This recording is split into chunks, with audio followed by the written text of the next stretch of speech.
네, 반갑습니다. 8월 4일 월요일 아침 시황입니다.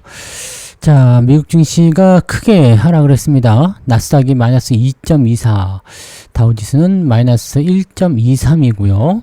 S&P 500도 마이너스 1.6% 하락을 했습니다. 전체적으로 다 큰 폭의 하락을 보여준 모습이었고요. 자, 그 이유는 이제 잘 아시겠지만 고용 충격. 네, 고용이 안 좋았다. 자, 이렇게 얘기가 나오면서 부담 요소가 좀 나왔고, 미중 관세가 아직 휴전이 연장이 되지 않은 상황이기 때문에 연장이 될 것인가에 대한 부담감도 가지고 있습니다.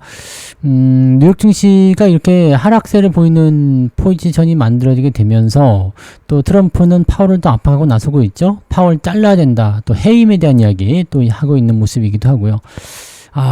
뭐 여러 가지로 좀 답답스럽습니다. 그죠? 네. 우리나라 같은 경우도 이제 세법 같은 부분들 때문에 양도세 관련한 부분들 다시 하향시키지 말고 상향을 해야 된다. 그랬더니 또 진성준이 공개적으로 반대. 네, 시장 문제 없다.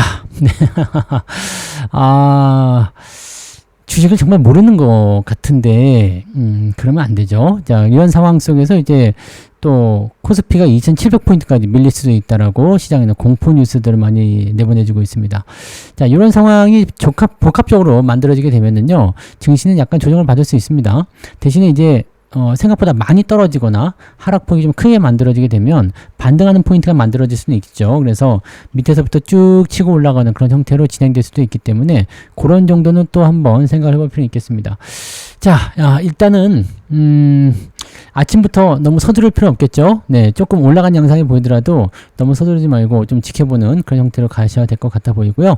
뉴스를 한번 살펴보도록 할게요. 전체적으로 전 세계 증시가 다 하락을 해버렸기 때문에 아마 월요일날 하락 출발은 피하기가 좀 어려워 보인다 라고 생각을 하셔야 될 것 같습니다.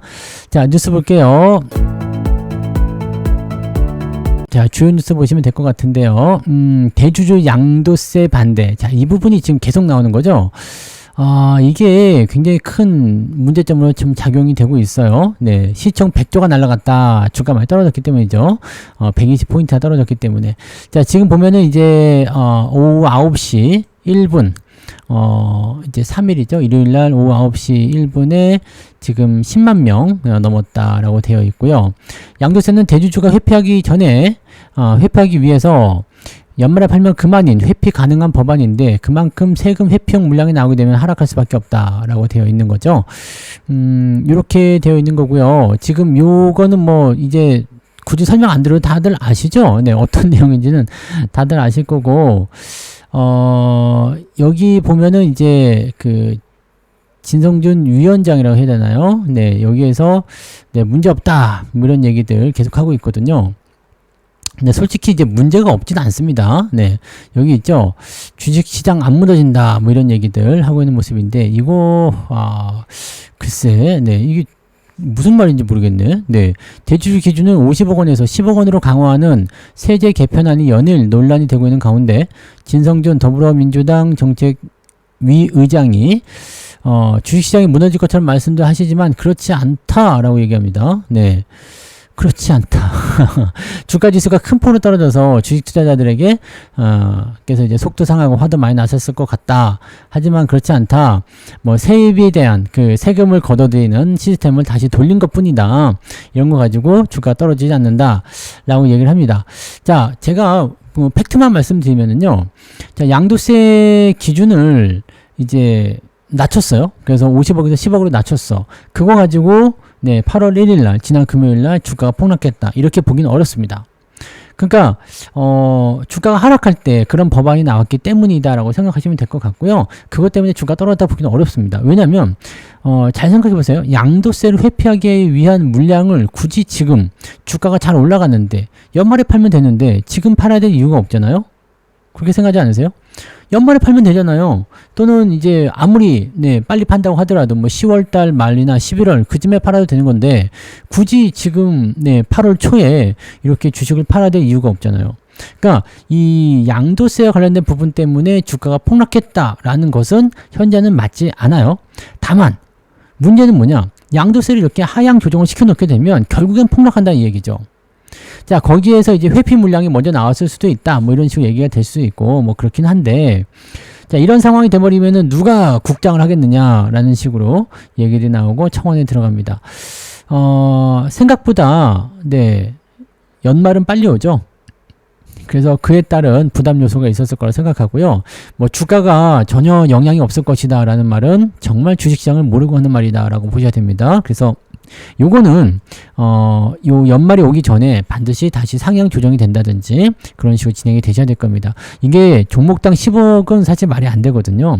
뭐 지금 50억 같은 경우도 뭐 그렇게 뭐 양호하다고 볼 수는 없겠습니다만, 네. 그래서 네, 제가 이제 종목 지날 때도 말씀드렸지만 뭐 50억으로 다시 돌아가기 좀 어려울 것 같고 조금 이제 그 재검토를 해서 한 30억 정도로 다시 올리지 않겠느냐 정도 생각하는데, 그렇게 되면은 시장이 조금 밋밋한 네, 그런 포인트를 가지지 않을까 생각합니다. 이거 양도소득세 하향은요, 진짜 생각 잘 하셔야 됩니다. 이거는 뭐 글쎄요, 일단 뭐 이 정당에 의한 어떤 신뢰도의 문제도 생길 수 있겠지만 주식시장이 전혀 문제 없을 거다라고 생각하는 것 자체가 굉장히 큰 문제가 되는 겁니다. 그래서 요거는 요거는 문제가 있습니다. 그래서 큰 자금들이 빠져나가게 되면 시장이 올라가기 어려워요.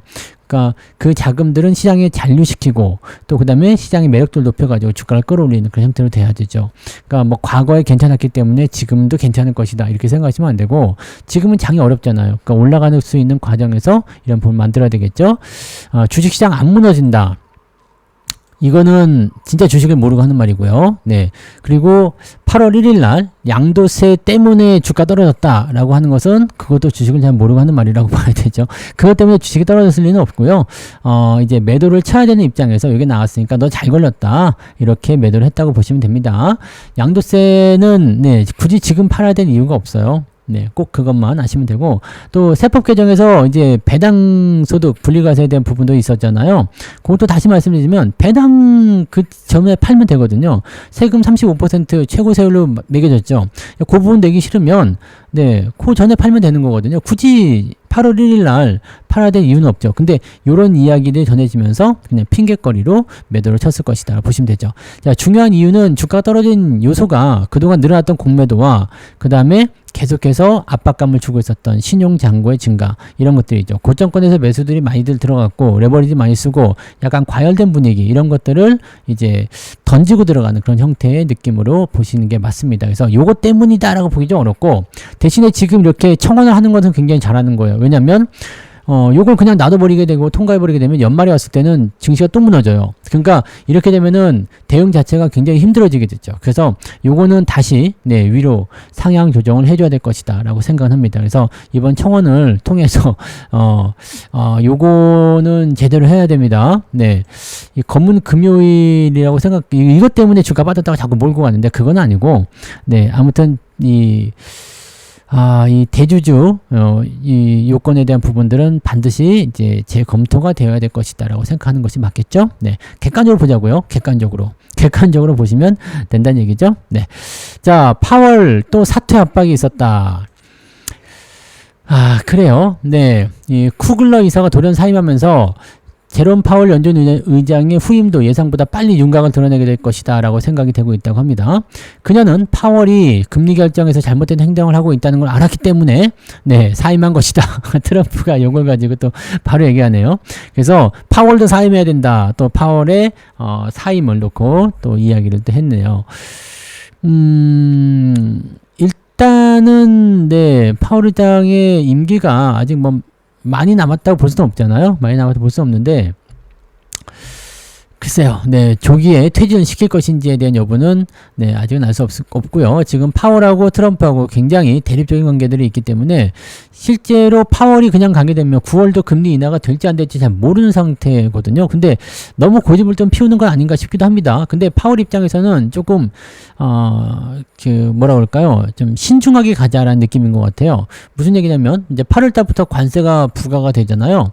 관세가 적용이 되는데 이번 달부터 관세가 적용이 되게 되면 실제로 이제 관세가 적용이 된 부분들이 물가에 작용될 수 있다는 얘기죠. 그러니까 8월 달 거, 9월 달 거, 네, 뭐 CPI 지표나 8월 달 CPI 지표는 별로 문제는 없겠지만 이제 9월 달에 나타나는 CPI 지표나 이런 것들 보게 되면 8월 달에 관세 이 부분을 통한 물가 상승이 실제로 있었다라면 나는 금리 못 내린다 이런 식으로 나올 수가 있다는 얘기죠. 그러니까 파월 입장에서는 네, 관세가 분명히 물가 영향을 주기 때문에 금리를 낮출 수 없다라는 입장인 거고, 트럼프는 뭐 별 문제 없지 않느냐, 지금 CPI 지표 내는 거 봐봐라, 아무 문제 없는데 너 왜 이러냐 라는 식으로 얘기를 하고 있는 거죠. 네. 근데 트럼프 입장에서 주장하는 것도 맞을 수도 있는데 그건 아직 관세가 적용되지 않은 상황이기 때문에 완전히 맞다 보기는 어렵고, 파월 입장에서도 너무 신중한 거 아니냐, 왜냐면 지금은 금리를 좀 낮춰줘야 되는 시기인데 너무 신중한 거 아니냐라는 생각도 좀 있고요. 참 어렵네요. 그죠? 자기들끼리 싸우고 있는 거니까 참 그렇습니다. 네. 자, 그리고 미국 시장이 주가 하락한 포지션 한번 보자고요. 고용이 충격을 받았다는 이야기. 네, 고용 충격. 그 다음에 트럼프 관세가 또 있었잖아요. 30%, 39%? 네, 스위스한테 매겨버리는 거. 네, 그래서 반발 이런 것도 계속 나오고 있고, 중국과의 어떤 포지션 이런 것들도 있고요. 자, 제3국을 경유해서 관세를 회피하는 목적으로 미국에 들어온 수입품에는 40%를 네, 부과시키겠다라고 얘기하고 있어서 다이렉트로 그냥 네, 이 관세를 맞아라 라는 식으로 얘기하고 있는 것 같은 느낌이 좀 있어요. 자, 미국의 비농업 일자리가 전달보다 73,000명 늘었다라고 되어 있고요. 네, 고용이 이례적으로 하향 수정이 되면서 별로 안 좋은 상황이 좀 됐습니다. 고용 지표가 안 좋게 되면 경기가 안 좋은 쪽으로 가게 됩니다. 왜냐면 실업자가 늘어났다는 얘기가 되는 거거든요. 또는 이제 일자리가 더 줄었다는 얘기가 되는 거거든요. 그래서 물론 그동안 꾸준하게 계속 늘어났다라면 계속 늘어날 수는 없겠지만 지금은 그런 상황은 아니었다고 보여집니다. 그래서 고용 지표가 별로 안 좋게 나오고 실업률이 늘어나는 형태로 가게 되면 이 상태에서는 네, 부담 요소가 커질 수밖에 없는 거죠. 네, 그런 상황이 나오게 되면 주가에 영향을 크게 미칠 수밖에 없다라고 보시면 되겠습니다. 자, 실업률은 4.2%로 상향 조정이 됐죠. 상승이 됐습니다. 상승이 됐고, 비농업 부분 일자리도 크게 하향 조정됐고요. 네, 시장 예상치 11만 개를 크게 하회하면서 비농업 부분 일자리가 네, 증가폭이 감소되는 모습들. 자, 고용이 위축되게 되면 경기가 안 좋기 때문에 금리를 높일 수 있는 상황은 낮출 수 있는 상태가 됩니다. 왜냐면 고용 상황이 안 좋아서 경기가 안 좋으면 금리 인하를 통해서 네, 경기를 부양시켜야 되는 모습이 좀 있잖아요. 그래서 국제 수익률이 좀 떨어지고 뭐 그렇게 나왔다고 합니다. 요거는 일단 긍정적이긴 한데 지금 현재 시점에서는 뭐가 되는 거예요? 금리가 낮아지진 않은 상황이죠. 그러니까 9월 달에 금리를 낮출 것이다 라고 얘기되어 있는데 지금 당장은 고용은 나빠졌는데 금리는 낮춰지지 있지 않은 상태라고 봐주시는 내용이고, 그 다음에 대형 기술주들이 일제히 급락하는 모습, 네, 나타난 모습이 나타나서 지금 엔비디아가 2.3% 급락했다고 그러고요. 네, 반도체 지수 같이 떨어지고 뭐 전체적으로 다 빠졌습니다. 그래서 얘네들도 지금 보면은 어느 정도 주가가 올라온 상태에서 주가가 빠지는 그런 형태로 갔기 때문에 그 상태는 조금 네, 살펴볼 필요성이 있을 것 같아 보여지긴 합니다. 그죠? 네, 그런 정도 생각하시면 될 것 같아 보여요. 자, 그 다음에 코스피가 2,700까지 밀린다는 전문가들이 나옵니다. 네, 세제 개편안, 이게 기다렸다는 듯이 막 그냥 얘기가 나오는데, 좀 이것도 좀 이렇게 좀 안 했으면 좋겠다 생각이 좀 들어요. 네. 자, 지금 보면은 이제 떨어질 것이다. 다들 그러죠. 실적 실망 이어지면 상승분 다 반납할 것이다. 세제 개편에 조기 대응 안 하면 더 빠질 것이다. 네. 단기 충격이 있겠지만 외국 이탈은 없을 것이다라는 얘기도 있고요. 정고점보다 높아질 가능성도 있다라고 얘기하는 사람도 있고요. 네. 정책적인 실망감, 차익 실현에 대한 매물, 이 부분이 나올 것이다라고 생각하는 사람도 있고요. 그러면서 이제 종목들 같은 경우는 대체적으로 저평가, 네, 뭐 배당주, 방어주 이런 쪽으로 진행하고, 그 다음에 쌀 때 매수해서 보유하자 이런 얘기들도 나오고 있고, 뭐 그렇습니다. 뭐 간단합니다. 뭐 그냥 이거는 네. 그렇게 되면 맞고 아니면 말고 이런 식이거든요. 그래서 여기다가 여러분들이 너무 깊이 네, 생각하실 필요 없습니다. 주식은 예측을 할 수 있는 공간이 아니에요. 내일 당장 급등이 나올 수도 있어요. 근데 지금으로서는 이제 정황상 급등이 나오기 좀 어려 보이고, 주가가 얼마만큼 잘 버틸 수 있느냐, 또는 이제 투매가 더 연결돼 가지고 더 강력한 하락을 만들어서 이제 사람들이 이제 다 질려서 던져버리는 형태로 만들 것이냐, 그런 것들에 대한 포지션들을 좀 생각하긴 해야 되겠죠. 그래서 주식은 어느 방향으로 튈지 모르는 상황이기 때문에 또 사람들이 막 달려들 수도 있잖아요. 근데 옛날 같은 경우는 이렇게 조정이 나오면 싸다 생각해가지고 매수가 막 들어왔는데 그게 동학개미 운동이잖아요. 근데 지금은 네, 아시다시피 세제 개편이나 이런 부분들, 양도세 이런 것 때문에 개인들이 뭐야 이거 질려있는 형태단 말이에요. 이게 질려있는 형태에서 주가가 떨어졌다. 누가 방어해 주냐 말이지. 방어를 안 해준다. 이렇게 될 수가 있죠. 그렇게 되면 시장의 지지라인 때가 지금 3,000포인트 아래쪽에 있거든요. 그래서 제가 얘기는 계속 해드렸죠. 네, 지난 7월달, 한 6월 말부터 얘기 드렸나요? 계속 우리가 이제 주식을 매도하면서 한 달여 정도 제가 팔아먹은 게 제 전체 포트의 한 절반 정도 팔았거든요. 네, 그러니까 그렇게 팔면서 현금을 계속 확보하게 된 부분들이 자, 조정이 한번 나올 겁니다. 조정이 한번 나오는데 어떤 식으로 나올 건지는 저도 잘 모르겠다. 대신에 이 지지라인 때라든지 아니면은 조정을 만드는 어떤 이평선의 데드크로스라든지 이런 등등의 모양새들이 나오기 시작하면 그때는 조정을 대비해야 된다. 자, 그러니까 계속 가는 동안에는 어쩔 수가 없어. 근데 조정이 나오고 생각되기 때문에 우리는 매도를 통해서 현금을 확보했단 말이에요. 자, 그리고 매도가 안 나오고 그냥 주가가 쭉 올라가 버린다. 그런 타이밍이 나오게 된다라면 뭐 그냥 가는 종목 쪽으로도 다시 만들어놓은 자금도 투입하면 된다라는 식의 얘기 해드렸죠. 근데 지금은 이제 조정이 또 다시 나오는 상황이기 때문에 이 시점에서는 이제 현금을 들고 좀 기다려야 되겠죠. 그래서 내가 유리하게 적용할 수 있는 그런 구간에서 매수를 들어가시면 좋습니다. 그냥 고점에서 매수해가지고 쭉 빠져서 그거 들고 그대로 맞아버리게 되면 그거 답이 안 나와요. 왜냐면 위쪽에서 밀릴 때 한 20-30% 정도 기본은 빠져버리거든요. 그러면 손절 매도는 안 된 상태에서 주가가 쭉 밀려버렸어. 그러면 대응 자체가 안 되거든요. 어떻게 할 거예요? 돈은 이미 주식을 사느라고 돈이 이미 하나도 없잖아요. 주가가 떨어졌어. 반등이 나올 때 더 사주면 좋겠는데 더 살 수 있는 돈이 없죠.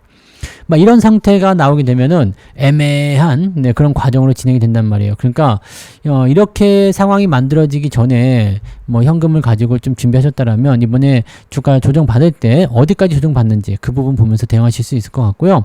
일단은 3,000포인트 아래쪽까지는 한번 열어놓고 보셔야 될 것 같아요. 제가 보기에는 한 2,900포인트 정도 지지선이 굉장히 강해 보이는데 3,000포인트 깨지면은 이거 아니지 라면서 반등을 쳐 올려줄 수가 있거든요. 그러니까 반등으로 치고 올라갈 때 중요한 거는 이렇게 한번 치고 올라간 다음에 조정이 크게 나오죠. 그 다음에 반등이 나올 때는 대체적으로 빠른 반등이 진행이 되면서 사람들을 다시 끌고 들어가는 형태가 나타나요. 근데 정고점을 넘지 못한다든지 거기서 다시 밀린다든지 하게 되면 조정이 좀 깊게 들어갈 수가 있습니다. 그래서 한 두어 달 조정이 나올 수도 있죠. 네, 그런 부분들까지 전부 다 여러분들 염두에 두셔야 돼요. 그러니까 상황이 어떻게 변할 것인지에 대한 것은 이제 증시를 열어보고 뚜껑을 열어보고 조금 있다가 장 열어봐야 되잖아요. 열어보고 어떻게 변화가 되는지 그 부분에 대해서 이제 우리가 확실하게 알 수 있어야 되는 거고요. 뭐 2,700까지 갈 것이다. 뭐 이제 큰일 났다. 뭐 망한다. 뭐 이런 거는 그거는 뭐 누구나 할 수 있는 얘기잖아요. 그런 얘기들은 필요가 없는 거고 여러분들 실제적으로 증시가 빠지는지 또는 잘 버텨주는지 반등을 만들어주는지 그 여부를 꼭 체크하신 다음에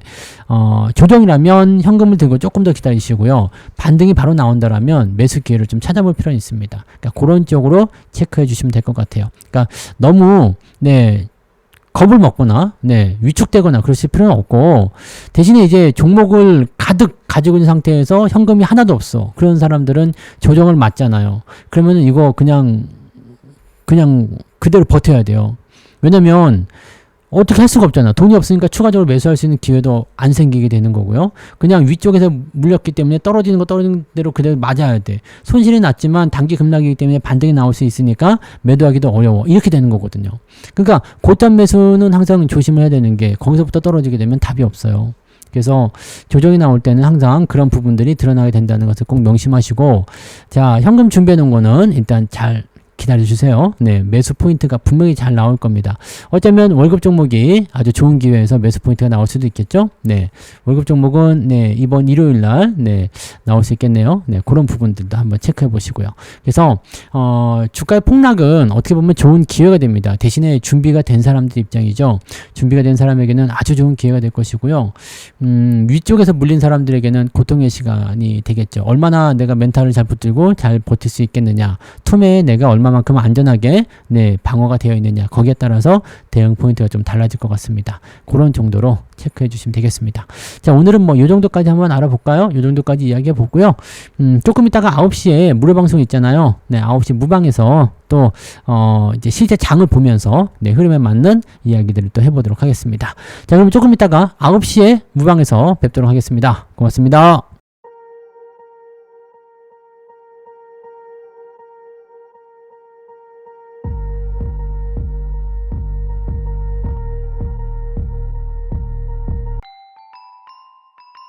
본 방송에서 제공되는 모든 정보는 투자 판단의 참고 자료이며 투자의 최종 책임은 본 방송을 이용하는 본인에게 있습니다.